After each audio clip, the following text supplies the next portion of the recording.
All right, let's bring our next storyteller, Beatrice, everybody to the stage, Beatrice Weber.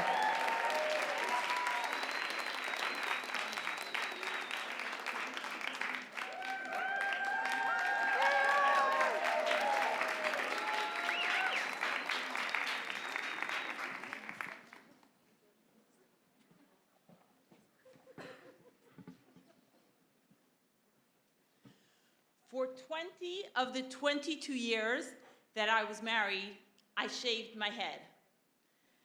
I hadn't expected to shave my hair, like my more Hasidic relatives. My mother always kept her hair covered with a turban at night and a short wig by day. And the reason I knew that she didn't shave her hair was because every now and then I'd see little tufts of hair from beneath her turban sticking out, and I knew that she wasn't completely without any hair. So the first time this came up was, I was 19 years old, I had a 6-month-old baby, and I was pregnant with another baby. We had just come back from Israel, and we're spending the Passover holiday with my family. I heard my husband's voice from the distance, "Cover your hair, I see some of your hair." I quickly took the turban that I was wearing and tried to hide my hair and cover everything up. But another 5 minutes passed and I can hear the heat of his eyes at the back of my head. And I noticed that one of my curls had come out. My hair had always been an issue. When I was about 9 years old, I started receiving 75 cents every week for allowance. And I remember saving up that money and going to the pharmacy and buying those ponytail holders. They were like these little light blue Crayola crayons. Now, any 70 babies here, maybe you remember those side ponies, high ponies? I felt like the coolest kid. I pulled my hair into the side pony. But by the time I graduated elementary school, I had this short pixie cut.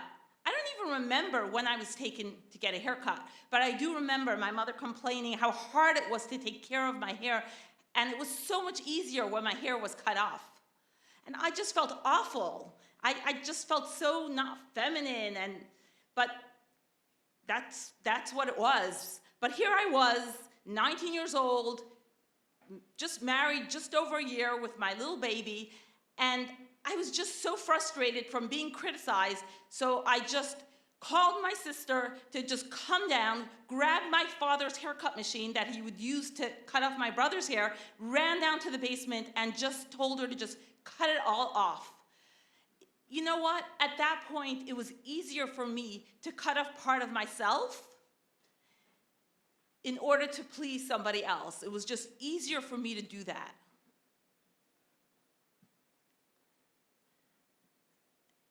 I was 40 years old when I left my marriage a couple of years ago. At that point, I already had a short haircut.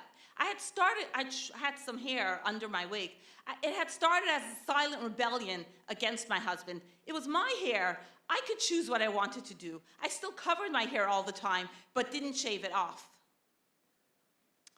I remember the first time I walked down the street of Manhattan with my hair.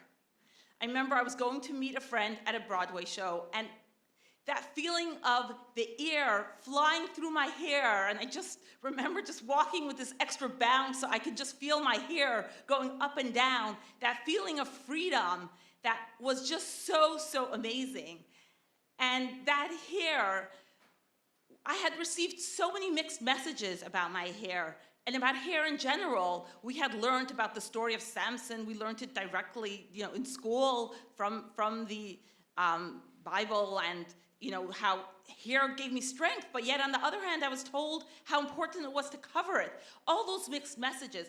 But that feeling that I had when I walked down the street with my hair uncovered, and as I continued to start uncovering my hair publicly all the time, it's given me such a strength and courage to stand up for myself and to use my voice. It almost feels like strength and courage are braided into the very fiber of my hair.